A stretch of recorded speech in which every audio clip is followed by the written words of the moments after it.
Existem 4 tipos de eventos. O primeiro deles são os eventos coletados automaticamente. Eu acho que a gente até tem aqui nos slides um detalhamento sobre eles. Então tem coletados automaticamente, de medição otimizada, eventos recomendados e eventos personalizados. E atrelado a esses eventos, nós podemos usar parâmetros que depois, dentro da ferramenta, do GA4, a gente consegue transformar um parâmetro em uma dimensão. Dimensão, enquanto que métricas são coisas que a gente mede em números, né, em quantidades, a quantidade de acessos, número de leads. Né? Dimensões, por exemplo, cidade é um tipo de dimensão, né? País é um tipo de dimensão. E eu posso ter nome do material rico como um tipo de dimensão também, e outras que fizer sentido para o nosso negócio. Falando sobre esses 4 tipos de eventos. O primeiro deles, coletados automaticamente, a gente não precisa se preocupar muito. A maior parte deles está relacionado a aplicativos, mas atrelado a eles, existem parâmetros, detalhes que são automáticos. Então, eu quero saber o idioma da pessoa que realizou um determinado evento, uma determinada ação, um determinado comportamento no meu site. Eu não preciso me preocupar, isso já é coletado automaticamente. Qual que é o idioma, o endereço da página onde aconteceu aquele evento, qual foi a página anterior que o usuário estava, anterior a esse evento, o título da página e a resolução da tela do usuário. Então, esses parâmetros são automáticos. Se a gente quiser saber esses detalhes, não precisamos configurar. Já são coletados automaticamente. E aí a gente entra nos eventos de medição otimizada. Aqui a gente precisa fazer uma leve configuração, mas até aqui, se a gente só instala o código do GA4 no nosso site, até esse tipo de evento aqui, a gente consegue coletar tranquilamente. O que seria essa medição otimizada? São eventos que a gente configura dentro do GA4, e eu trouxe aqui os exemplos desses eventos, mas melhor ainda, nós temos aqui um print, né, desses eventos lá dentro do GA4. Então assim que você cria, configura uma conta, aparece para ativar essa medição otimizada, e na configuração dessa medição, você pode escolher quais eventos estarão ativos dentro do site. Então, nós podemos, né, obrigatoriamente, visualização de página, tem que estar ativo.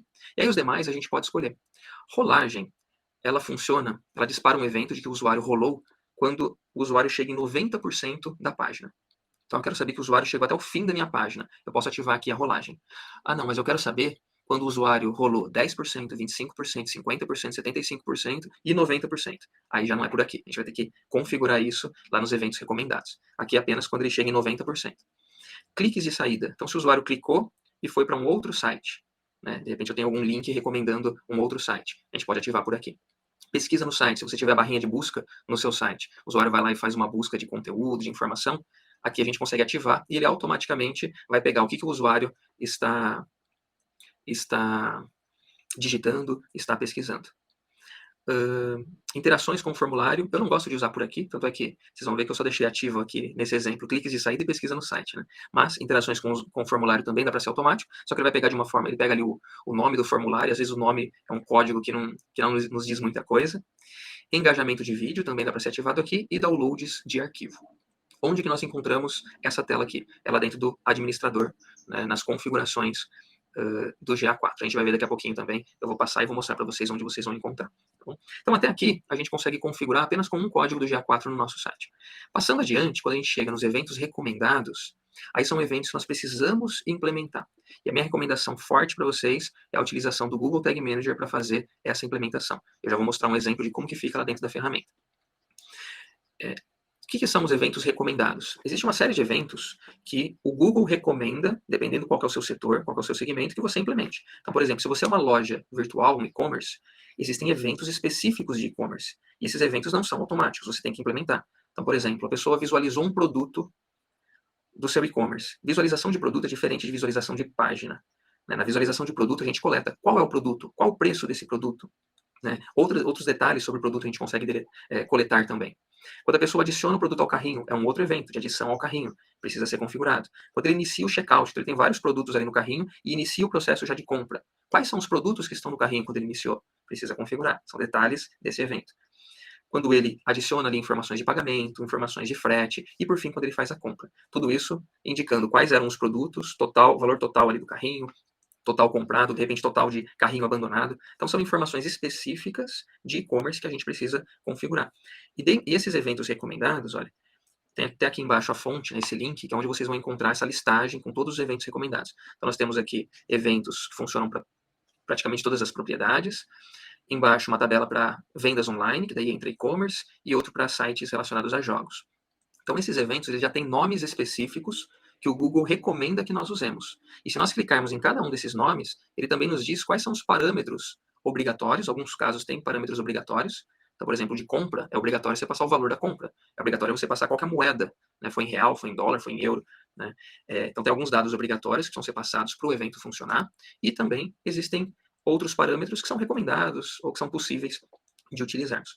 Então, sempre que nós formos criar um evento dentro do GA4, monitorar alguma coisa do nosso site, primeira coisa, né? Se ele não faz parte lá da medição otimizada, a gente vai ter que criar, primeiro olhar se existe esse evento aqui entre os recomendados. Ao invés de a gente sair criando um nome diferente para o evento, utilizar um nome da uma nomenclatura que já está sendo utilizada e recomendada pelo GA. Por quê?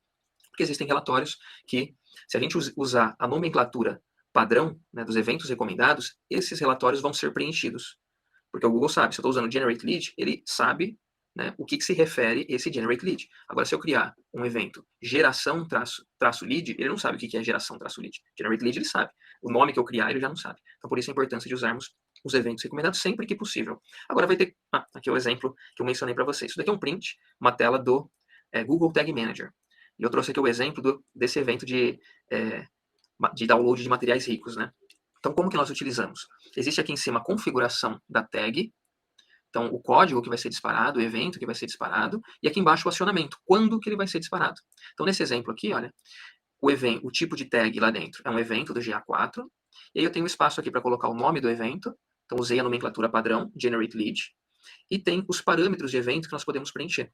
Aí, nesse caso, eu criei um parâmetro chamado nome do material rico, e coloquei aqui uma variável para puxar esse nome. E aí essa variável a gente coleta, né, quais são os nomes do material rico e consegue atrelar para poder enviar essa informação lá para o GA4. Então eu configurei o que vai ser disparado, então evento de Generate Lead, com o detalhe do nome do material rico. Agora quando? Está aqui embaixo, olha, quando o formulário de material rico é enviado, ou quando um bot é acionado. Aqui que você determina o quando. Por último, nós temos eventos personalizados. Se a gente precisa medir alguma coisa no nosso site e não existe como recomendação lá nos eventos recomendados, aí a gente cria o nome que a gente quiser para o evento e ele é um evento personalizado. A única diferença do evento personalizado para o recomendado é que o recomendado o Google que nos deu o nome, né? E claro, como eu mencionei, ele preenche alguns relatórios automaticamente quando a gente usa. No caso dos personalizados, a gente que está dando o nome. A gente pode colocar o nome que a gente quiser. E eu coloquei aqui alguns exemplos, que são eventos personalizados que eu já criei em algumas contas. Eu gosto de manter o padrão do GA. Né, no uso da nomenclatura aqui. Então, tudo letra minúscula, separando as palavras por underline. É uma boa prática que, né, penso que vale a pena, que faz sentido. Então, exemplos que eu já criei. Um site que usa teste gratuito, né, de uma ferramenta, de uma plataforma SaaS. Então, eu criei o evento Trial Started, quando a pessoa começa o trial. Quando ele faz um cadastro inicial, mas ainda não terminou esse cadastro, coloquei como Begin Sign Up. Então, existe o evento recomendado de sign up para quando é cadastro, mas às vezes a gente tem um cadastro que são vários formulários, né? Ele preenche um primeiro, só para criar nome, só para criar a conta, né? O nome, e-mail e telefone, de repente. Aí eu usei isso daí, olha, ele começou o sign-up dele.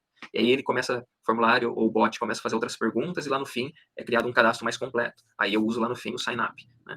E aqui outros exemplos que vocês podem se inspirar. Lembrando, para cada um desses eventos, nós podemos utilizar